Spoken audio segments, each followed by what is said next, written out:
Hey, it's Friday. It's my day, and I'm live at 5. Hey, it's Friday. It's my day, and I'm live at 5. Come on inside of the StreamYard room. Yep. We're gonna have this nice and easy Friday.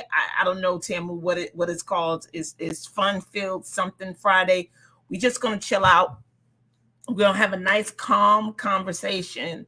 Um but look, I just wanted to help y'all with this communication with these words. Honoring your word is our last conversation that we're going to have live at 5. And, live at 5 will be going away on June the 28th. We're going to start getting into some closed spaces. So just be looking out. I'll have an amazing 50% off coaching one-on-one sessions coming up in the month of July, all month long. You'll be able to purchase your packages 50% off, half off, in celebration of the national holiday, which is July 7th. Okay, I just want y'all to know. So, hey, Sissy, thank you so much for being here. Thank you so much for sharing. Let's get into this conversation about what do you have to prove, right? I'm struggling, y'all. I'm struggling being here in this area. It is definitely making me a little more aggressive than normal, and I'm going to share this story with you. And I know it all comes from a place of trying to prove something. We talked a little bit the last session about us surviving and how when we're in certain situations, we're defending, we're protecting, we're doing so many things in our communication to try to prevent things from happening. And what I'm saying is you don't have no more control about what someone else is doing than the man in the moon. Okay. And for those of us who believe in the man in the moon, I don't know. But look, let me introduce myself. My name is Denise Merriweather. I am the CEO and founder of Queenpreneurs Jumpstart Program. It is the #1 training environment for women in the world looking to leverage their knowledge, ignite their passion, build a highly profitable business. How do you do this? By building your courage, your confidence, and your competence so you can accept, believe, and commit to what it is God has called you to do. So look, my goal while here on earth, while I am operating in this business, is to help other women say yes to what it is God has called them to do. And this conversation that we're having this month is all about honoring your word. Put it in the chat. I will honor my word. And the question is, what is it that you have to prove? What is it that you have to prove? Not just in your conversation, but how you show up in your being, all the things.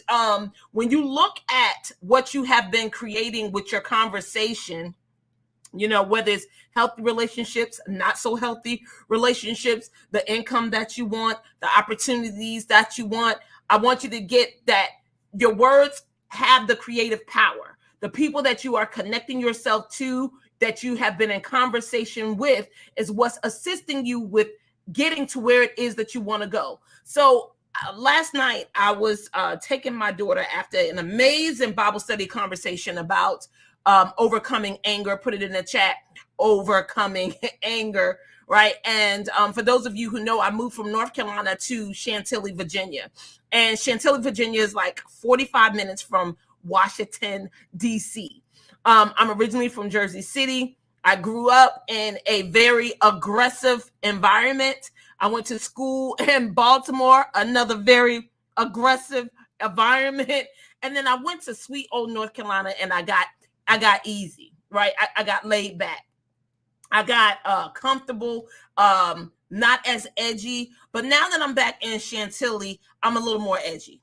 And I'm going to share this conversation that I had with the driver on last night that just showed that I had something to prove. I had a chip on my shoulder. So I drove my daughter to get some ice cream. She wanted to get some Ritas. We got to Ritas. They didn't have the flavor that she wanted. Now, remind you, it was after I had just left a Bible study class about overcoming anger. Okay.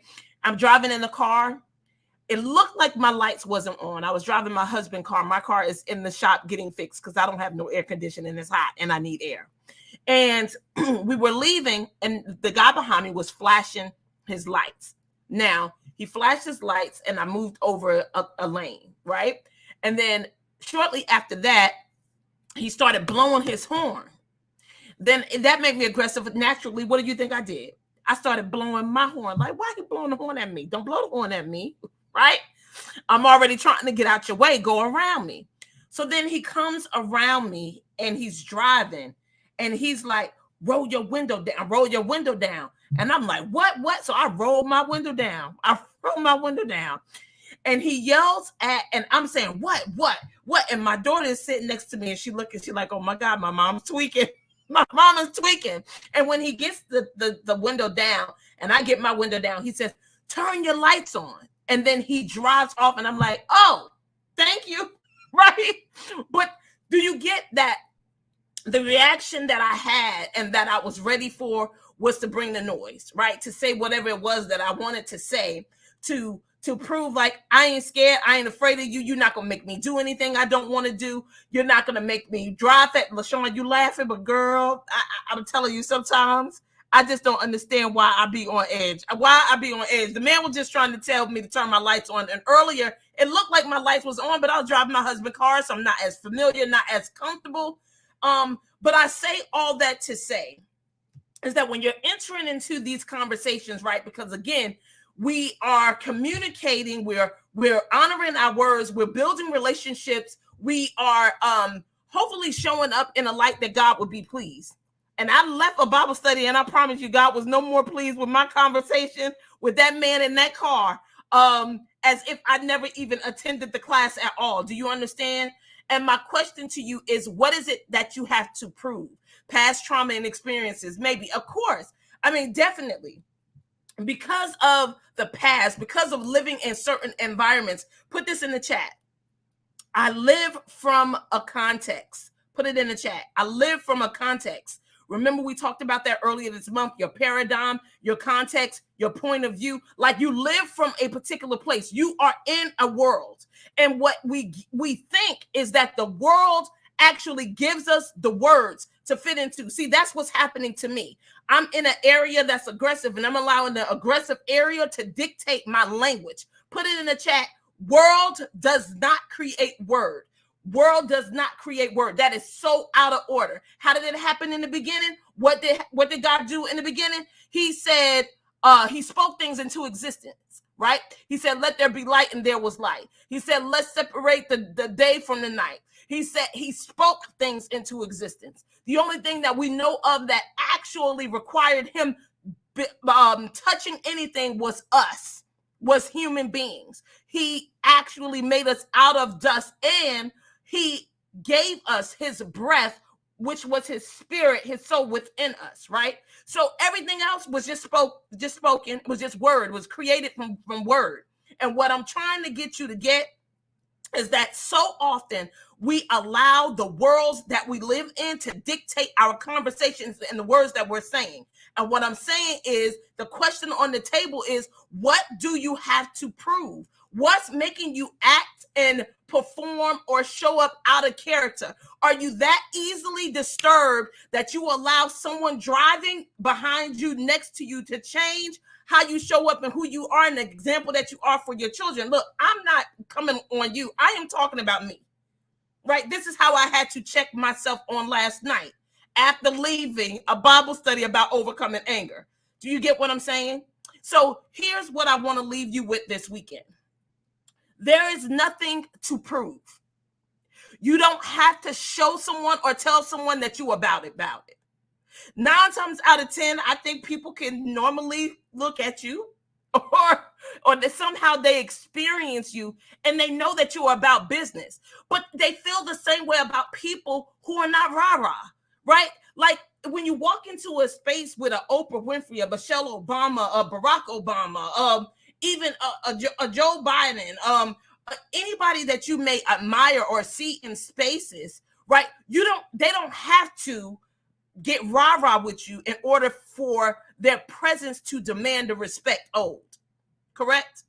They don't have to fuss you out. Now, First Lady Michelle did tell in one of her videos when she was being heckled by somebody, right? She did say that I don't do this, right? I'm not like Barack. This don't work for me. And she was like, now it's either going to be her, it's going to be me, but we both can't talk at the same time. Right. And she was just like, so what you want me to do? You want to escort her out, or I could give her the microphone and I can leave. But we both ain't going to be talking at the same time. Do you get that? And what I'm saying is, however it is that you are showing up tells the full story.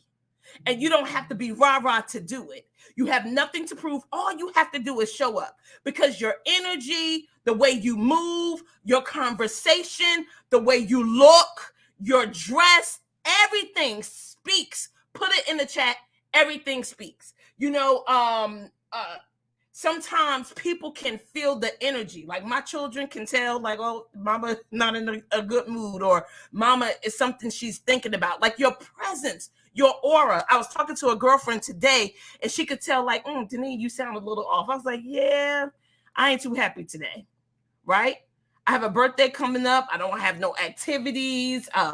I'm battling living from a hole. Remember we talked about that? Like my context is that I'm trying to get out of a hole. And when you are living from whatever the context, and you got a context, I don't know where you're living from. I don't know where you stand. I don't know where your conversation is from when you have conversations with people, because remember, we actually get to choose who people are for us and who we are for them before we enter the conversation. When you came here today, did you determine who you was going to be for me and who I was going to be for you? For some of you, I'm your coach. For some of you, I'm your sister. For some of you, I'm your friends. For some of you, I'm a stranger. But when you came here, there was something or a place or something that you were standing for to receive from me. The same thing I do for you. I want to edify you. I want to encourage you. I want to motivate you. I want to transform you. I want my words to be powerful, that it causes you to take actions that you've never taken before. And the actions this month is, I want you to get, there's nothing to prove. Stop acting crazy. Stop acting up. Stop allowing people to control who you are. It is not the world that creates or dictates the words. It is word that creates the world. Put it in the chat. It's my words that create the world, because there's so many different ways I could have responded last night. And guess what? There's so many different ways that he could have responded last night. And I'm just grateful and thankful that I'm safe, that my child is safe, that we got to our destination safely. But it could have been another way, all based on my response and how I showed up and my words. Now, I wound up saying thank you while he sped off. But he had already experienced the blowing of the horn, the slowing down, the let me get my window down because I want to hear what it is he about to say to me. Like that was an experience. That was something that was created. I allowed the world to dictate my words. And what I'm saying is, it's the opposite. So when you find yourself in any situation that you do not want to be in, check yourself and see what you created with your words. And at any moment, your context can change by what you say. If you say, this is going to be an amazing day, this is going to be, I'm going to be powerful when I cut this microphone on. I'm going to be exceptional when I walk into the room. When I go into my office, I'm going to encourage everyone that I see today. I'm going to tell them how beautiful they are. I'm going to tell them how great they look in their outfit, or how beautiful they have styled their hair or have done their makeup, or wearing the particular colors. Like these things can be created. And it affects the way people feel and how you occur for them. Stop acting like the world or everything is happening to you. Nothing is happening to you. Everything is happening for you. Put it in the chat. Everything is happening for me. But you got to believe it, and you got to walk like you know that every situation, phone call, everything is happening for you. So how are you responding? Because you do not have anything to prove, but everything matters. Put it in the chat. Everything matters. Stop acting up. Stop mouthing off. Stop being flippant with your words. Get control of yourself, because it is the only person that you can control. It is the only person that can create the situations that you want to experience in your life is you. So look, happy Friday. I don't know if this was fun. Happy Friday. But listen, You don't have nothing to prove. Get control of yourself. Just cut it out. Stop mouthing off. Stop acting crazy when you go into different places. Stop talking bad about yourself. Stop being sad and unhappy. If there's something that you want to see, or if there's a different experience that you want to have, create it. Now, what I'm going to do, I'm going to figure out what I'm going to do for my birthday. So when I get off of here, that's what I'm going to be focused on, because I know that I want to do something, and it's around the corner, and it's not too late. And whatever it is that you want to create for yourself is not too late. Get to work on it. Not this weekend, not next week, right now. You got time right now.